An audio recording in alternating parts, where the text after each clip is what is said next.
ಅಮೇರಿಕದ ಅಧ್ಯಕ್ಷ ಟ್ರಂಪ್ ಅವರು ಏನಾದರೂ ಮಾನಸಿಕ ಅಸ್ವಸ್ಥನ ಪಾಪ ನೋಡಿ. ಇವಾಗ ನಮ್ಮ ಕೂಲಿಕರು ಎಲ್ಲ ಬಂದಿದ್ದಾರೆ. ಇಲ್ಲ ಅಂದರೆ ದೇಶಾದ್ಯಂತೆಲ್ಲ ಪ್ರಪಂಚಾದ್ಯಂತ ಶ್ರೀಮಂತರ ಯುದ್ಧದ ಆಟ, ರೈತ ಕೂಲಿ ಕಾರ್ಮಿಕರಿಗೆ, ಜನಸಾಮಾನ್ಯರಿಗೆ ಜೀವನದ ಸಂಕಟ, ರೈತರಿಗೆ ಬೆಳೆದ ಬೆಳೆಗೆ ಮಾರುಕಟ್ಟೆಯ ವ್ಯವಸ್ಥೆ ಇಲ್ಲದೆ ಪರದಾಟ. ಪಾಶ್ಚಿಮಾತ್ಯ ದೇಶಗಳು ಯಾಕೆ ಯುದ್ಧ ಮಾಡ್ತಾವೆ ಅಂತೇಳಿ ಯಾರಿಗೂ ಗೊತ್ತಾಗ್ತಾ ಇಲ್ಲ. ಅಮೇರಿಕದ ಅಧ್ಯಕ್ಷ ಟ್ರಂಪ್ ಅವರು ಏನಾದರೂ ಮಾನಸಿಕ ಅಸ್ವಸ್ಥನ ಇರಾನ್ ಮೇಲೆ ಮಾಡ್ತಾ ಇದ್ದಾರೆ. ಏನು ಯುದ್ಧ ಅವಶ್ಯಕತೆನೇ ಇಲ್ಲ. ಆ ಯುದ್ಧದಿಂದ ಆಗುತ್ತಿರುವಂತಹ ನಷ್ಟ ಯಾರು ಅಂತ ಹೇಳಿದ್ರೆ ಶ್ರೀಮಂತ ದೇಶಗಳಿಗೆ ಆಗ್ತಾ ಇಲ್ಲ. ಇವತ್ತು ಬಲಿಪಶು ಆಗ್ತಾ ಇರೋದು ರೈತ ಕೂಲಿ ಕಾರ್ಮಿಕರು. ಇವತ್ತು ರೈತರು ಲಕ್ಷಾಂತರ ರೂಪಾಯಿ ಬಂಡವಾಳ ಹಾಕ ಬೆಳೆದಿದ್ದಾರೆ ಬೆಳೆ. ಇವತ್ತು ಹೋಟ್ಲುಗಳಿಗೆ ಕಮರ್ಷಿಯಲ್ ಸಿಲಿಂಡರ್ ಸಿಗ್ತಾ ಇಲ್ಲ ಅಂತೇಳಿ ಹೋಟ್ಲುಗಳೆಲ್ಲ ಸಂಪೂರ್ಣವಾಗಿ ಬಂದ್ ಮಾಡ್ತಾ ಇದ್ದಾರೆ. ಆ ಬಂದ್ ಮಾಡಿದ ಹಿನ್ನೆಲೆಯಲ್ಲಿ ರೈತರು ಬೆಳೆದಂಥ ಬೆಳೆಗಳು ಯಾವುದು ಮಾರ್ಕೆಟ್ ವ್ಯವಸ್ಥೆ ಇಲ್ಲ, ಬೆಲೆ ಇಲ್ಲ. ಆ ತೋಟದಲ್ಲೇ ಬಿಡ್ಬಾಗ್ತಾ ಇದ್ದಾರೆ. ಇನ್ನು ಕೃಷಿ ಇದ್ರೇನೆ ಕೂಲಿ ಕಾರ್ಮಿಕರ ಕೆಲಸ. ಪಾಪ ನೋಡಿ, ಇವಾಗ ನಮ್ಮ ಕೂಲಿಕರು ಎಲ್ಲ ಬಂದಿದ್ದಾರೆ. ಅವರೇನೋ ಇನ್ನೇನೋ ಸ್ಕೂಲ್ಗಳು ಓಪನ್ ಆಗ್ತದೆ, ಮಕ್ಕಳ ಒಂದು ಎಜುಕೇಷನ್ಗೆ ಫೀಸ್ ಕಟ್ಟಬೇಕು, ಶುಲ್ಕ ಕಟ್ಟಬೇಕು, ಮನೆಯಲ್ಲಿ ವಯಸ್ಸಾದ ಅನಾರೋಗ್ಯವಂತರಿರ್ತಾರೆ ಅವ್ರಿಗೆ ತೋರಿಸ್ಬೇಕು. ಅಂತಹ ಸಂದರ್ಭದಲ್ಲಿ ಇವತ್ತು ಇರಾನ್ ಮತ್ತು ಅಮೇರಿಕ ಯುದ್ಧ ಏನಾಗ್ತಾ ಇದೆ, ಆ ಯುದ್ಧದಿಂದ ಪರಿಣಾಮ ಎಷ್ಟು ಬೀಳ್ತಾ ಇದೆ ಅಂತೆ. ಶ್ರೀಮಂತ ದೇಶಗಳು ಆಸ್ಟ್ರೇಲಿಯಾ ಇರ್ಬೋದು, ಜರ್ಮನಿ ಇರ್ಬೋದು, ಲಾಕ್ಡೌನ್ ಮಾಡ್ತಾ ಇದ್ದಂತೆ.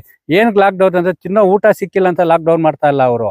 ಡೀಸೆಲ್ಲು ಪೆಟ್ರೋಲ್ ಸಿಗ್ತಾ ಇಲ್ಲ, ಸಂಪೂರ್ಣವಾಗಿ ಸ್ಥಗಿತ ಆಗ್ಬಿಟ್ಟೈತೆ.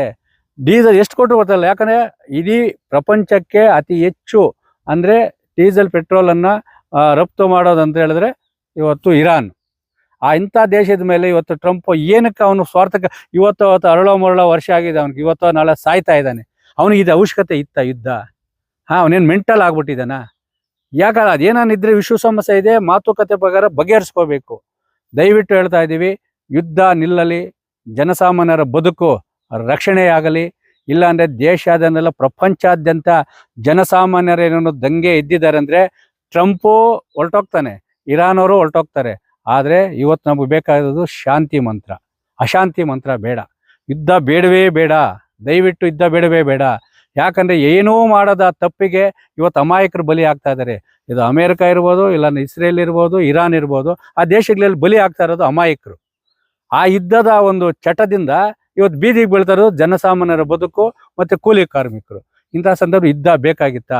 ಈ ಕೂಡಲೇ ನಾವು ಹೇಳ್ತಾ ಇರೋದಷ್ಟೇ, ಪಾಶ್ಚಿಮಾತ್ಯ ರಾಷ್ಟ್ರಗಳ ಎರಡೂ ದೇಶಗಳಿಗೆ ನಾವು ಮನವಿ ಮಾಡ್ತಾ ಇದ್ದೀವಿ. ಈ ಒಂದು ನಿಮ್ಮ ಶ್ರೀಮಂತರ ದಾಹಕ್ಕೆ ಯುದ್ಧದ ಆಟ ನಿಲ್ಲಿಸಿ, ಜನಸಾಮಾನ್ಯರ ಬದುಕು ರಕ್ಷಣೆಯಾಗಲಿ. ಆ ಒಂದು ಯುದ್ಧದಿಂದ ಕೃಷಿ ಕ್ಷೇತ್ರ ಮೇಲೆ ಎಷ್ಟು ಬಿದ್ದಿದೆ ಗೊತ್ತಾ ಪರಿಣಾಮ? ಎಲ್ಲ ಪರಿಕರ ಡ್ರಿಪ್ಪಿಂದ ಅದು ಮಲ್ಚಿಂಗ್ ಪೇಪರಿಂದ ಎಲ್ಲ ಬೆಲೆ ಕಾಸ್ಟ್ಲಿ ಆಗಿದೆ. ಈಗ ಮಾಧ್ಯಮಗಳಲ್ಲಿ ನೋಡ್ತಾ ಇದ್ವಿ, ಪತ್ರಿಕಾ ಮಾಧ್ಯಮಗಳಲ್ಲಿ ಏನು ಗೊಬ್ಬರಗಳು ಕೂಡ ಸಹ ಏರಿಕೆ ಮಾಡ್ತಾರಂತೆ. ಗೊಬ್ಬರಗಳು ಕೂಡ ಏರಿಕೆ ಮಾಡಿದರೆ ನಾವು ವ್ಯವಸಾಯ ಮಾಡೋದೇನು? ಈಗಲೂ 1 ಎಕರೆ ಟೊಮಾಟೊ, 1 ಎಕರೆ ಹೂಕೋಸು, ಗಡ್ಡೆಕೋಸು ಬೆಳಿಬೇಕಾದ್ರೆ ಲಕ್ಷಾಂತರ ರೂಪಾಯಿ ಬಂಡವಾಳ ಹಾಕಬೇಕು. ರೈತ ಇದ್ರೇ ಊಟ, ರೈತ ಇಲ್ಲ ಅಂತ ಹೇಳೋದಾಗಿಲ್ಲ. ಕೃಷಿ ಭೂಮಿ ಇರಬೇಕಂದ್ರೆ ಕೃಷಿ ಕಾರ್ಮಿಕರು ಇರಬೇಕು. ಕೃಷಿ ಕಾರ್ಮಿಕರು ಇರಬೇಕಾದ್ರೆ ರೈತನು ಬೆಳೆದಂಥ ಬೆಳೆಗೆ ಕನಿಷ್ಠ ಅವನು ಹಾಕಿದ ಬಂಡವಾಳಕ್ಕೆ ಬೆವರ ತಕ್ಕಂತೆ ಬೆಲೆ ಸಿಗಬೇಕು. ದಯವಿಟ್ಟು ಈ ಒಂದು ಶ್ರೀಮಂತರ ಯುದ್ಧದಾಟ ನಿಲ್ಲಿಸಲಿ. ಜನಸಾಮಾನ್ಯರ, ರೈತ ಕೂಲಿ ಕಾರ್ಮಿಕರ, ರೈತರ ಬದುಕು ಉಳಿಯಲಿ. ಇಲ್ಲವಾದರೆ ಮುಂದಿನ ದಿನಗಳಲ್ಲಿ ಈ ಒಂದು ಪ್ರಪಂಚದ ಜನಸಾಮಾನ್ಯರು, ಕೂಲಿ ಕಾರ್ಮಿಕರೇ ನೇರವಾಗಿ ಎಚ್ಚರಿಕೆ ನೀಡ್ತಾ ಇದ್ದಾರೆ. ನಮ್ಮ ಮಾನ್ಯ ಪ್ರಧಾನಮಂತ್ರಿಗಳು ಹೇಳ್ತಾ ಇದ್ರು, ಇದೇ ರೀತಿ ಮುಂದುವರೆದ್ರೆ ಕೊರೋನಾ ಟೈಮಲ್ಲಿ ಲಾಕ್ಡೌನ್ ಮಾಡಿದ್ದೀವಿ, ಆ ಲಾಕ್ಡೌನ್ ಅನುಸರಿಸ್ಬೇಕಂತೇಳಿ. ಯಾರೋ ಸ್ವಾಮಿ ತಪ್ಪು ಮಾಡಿರೋದಕ್ಕೆ ಯಾರು ಸ್ವಾಮಿ ಲಾಕ್ಡೌನು? ನೀವು ಲಾಕ್ಡೌನ್ ಏನಕ್ಕೆ ಮಾಡಬೇಕು ಅಂತೇಳಿ ನಮಗಂತೂ ಗೊತ್ತಾಗ್ತಾ ಇಲ್ಲ. ಮೊದಲ ಕಾಲದಲ್ಲಿತ್ತು, ನಮ್ಮ ಅಜ್ಜಿಯವ್ರ ಕಾಲದಲ್ಲಿ ಏನು ಹೇಳಿ, ಎತ್ತಿನ ಬಂಡಿಗಳಿದ್ವು, ಅವ ಮೊಬೈಲ್ಗಳಿರಲಿಲ್ಲ. ದಯವಿಟ್ಟು ಈ ಯುದ್ಧದಿಂದ ಮೊಬೈಲ್ಗಳೆಲ್ಲ ಸ್ಥಗಿತ ಆಗಿಬಿಡ್ಲಿ.